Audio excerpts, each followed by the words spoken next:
नमस्कार दोस्तों, आज के हमारे इस वीडियो में हम आपके लिए छठी मैया की लीला की एक बहुत सुंदर कहानी लेकर आए हैं। बहुत समय पहले की बात है। एक बुढ़ी अम्मा थी, उनके एक बेटा और एक बहू थे। बुढ़ी अम्मा छठी मैया की परम भक्त थी और हर साल पूरी श्रद्धा से छठी मैया का व्रत करती। परंतु बहू नए विचारों वाली थी। वो पूजा पाठ में विश्वास नहीं करती थी। एक बार बुढ़ी अम्मा छठ पर्व करने की तैयारी कर रही थी। बुढ़ी अम्मा की बहू उन पर हंसने लगी और बोली, अम्मा, दुनिया कहाँ से कहाँ चली गई है।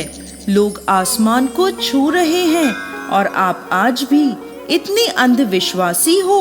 पढ़ी लिखी बहुओं का छठी मैया की परम भक्त बुढ़ी अम्मा पर कोई असर नहीं हुआ।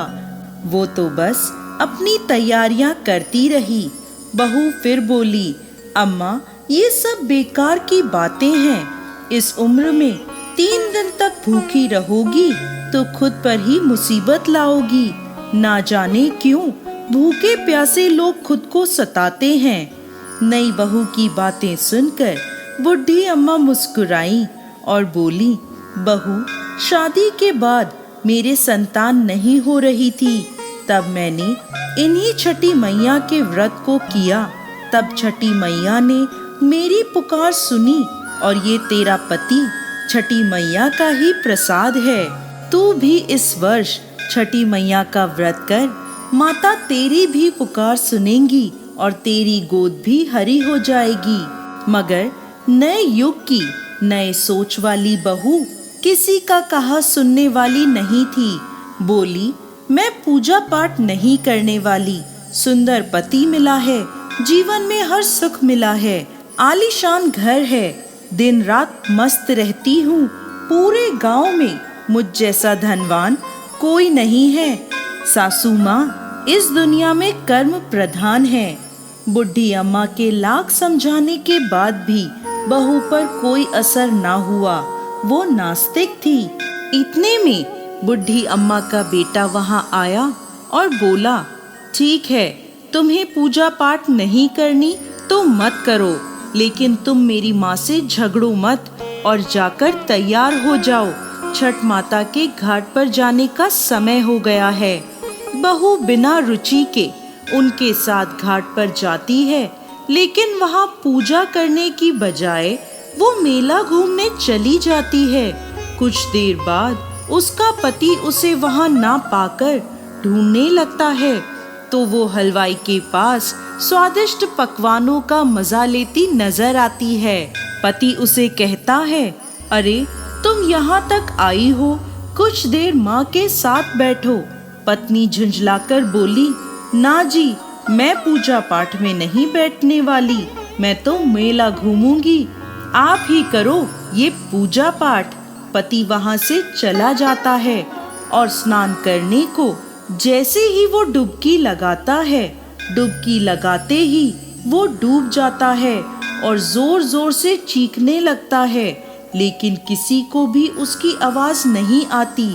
जैसे ही बुढ़ी अम्मा को पता चला उसका बेटा डूब गया, वो जोर जोर से रोने लगी और छठी मैया से बोली, माँ, मुझसे तेरी भक्ति में कौन सी कमी रह गई जो तूने मेरी गोद सूनी कर दी। बोलो माँ, हमसे ऐसी क्या भूल हो गई। हम तो घाट पर तुम्हारी पूजा करने आए थे, तुमने तो हमारी दुनिया ही उजाड़ दी। माँ, यदि मुझसे जाने अनजाने कोई भूल हुई हो तो उसकी सजा मेरे बेटे को मत दो। ऐसा कहकर बुढ़ी अम्मा जोर जोर से रोने लगी। उधर मेले में शोर मचा कि घाट पे एक व्यक्ति डूब गया है। सुनकर बहू दौड़ी दौड़ी वहां आती है और देखती है कि उसकी सास रो रही है और उसका पति डूब गया है, तो उसे सदमा लग जाता है। वो जोर जोर से चीखती हुई बुढ़ी अम्मा से कहती है, मैंने पहले ही कहा था अम्मा, ये छठ के चक्कर में मत पड़ो। सब ढोंग है, अंधविश्वास है। और देखो, आज मेरा पति मुझसे दूर चला गया। ये घटना देखकर सभी लोग मन में छठी माता को पुकारते हैं। हे माँ, इस बुढ़िया की पुकार सुन लो। छठी मैया तो है ही दयालु। माता कभी अपने भक्तों को निराश नहीं करती। इधर पुत्र वियोग में बुढ़ी अम्मा जैसे ही जान देने नदी में कूदने लगती है, तभी नदी में से एक लहर उठती है और उसी लहर में से बुढ़ी अम्मा का बेटा बाहर आ जाता है। ये देख छठ घाट पर खड़े सभी लोगों की आंखें खुली की खुली रह जाती हैं। बुढ़ी अम्मा खुशी से रोने लगती है। बहू भी खुशी के मारे जोर जोर से रोने लगती है।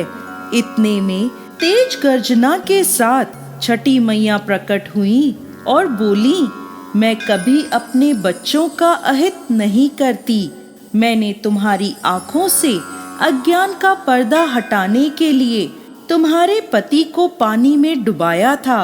मैं सदैव अपने भक्तों की रक्षा करती हूँ। इस कलयुग में जो भक्त मेरी पूजा करता है, मैं उसकी मनोकामना पूर्ण करती हूँ। ये कहकर छठी मैया अंतर ध्यान हो गईं और घाट पर मौजूद सभी लोगों ने छठी मैया की जय जयकार करी।